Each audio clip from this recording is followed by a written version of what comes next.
Ang alamat ng Kwago. Tandang Kadyong, hari ng karamutan, ay nag-iisang naninirahan sa gitna ng bakurang puno ng halaman. Madalas ay hitik sa bunga ang kanyang puno, ngunit walang maaaring humingi dito dahil ubod ng damot ang matanda. Ipinagbibili ang mga bunga dito, hindi ipinamimigay. Iyan lagi ang sabi ni Tandang Kadyong kapag may nagkakamaling humingi sa kanya. Isang umaga, may isang matandang babae na hindi taga-nayon na napaligaw doon. Habang naglalakad siya, ay napadako sa may harapan ng bahay ni Tandang Kadyo.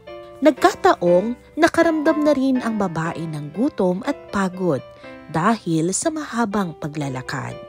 May dami ng bunga ng bayabas. Mura lang naman ito, palagay ko'y maaari akong humingi ng kahit isa o dalawa sa may-ari. Hindi pinamimigay ito. Bukas lang ay darating na ang suki kong tagabayan at bibilhin lahat ang mga bayabas na ito. Kahit na sana isa lamang, samo ng babae.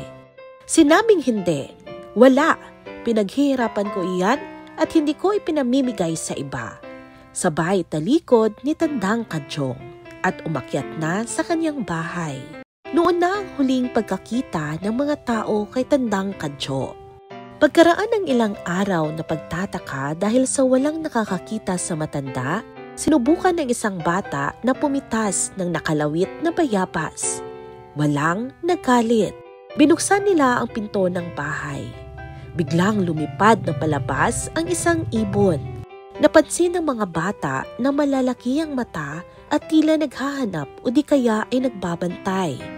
Anong ibon iyon? Tanong nila. Kamukha ni Tandang Kadyo. Naging kuwago nga si Kadyo, ngunit hanggang ngayon ay binabantayan pa rin ang mga bunga na ipinagmamaramot niya.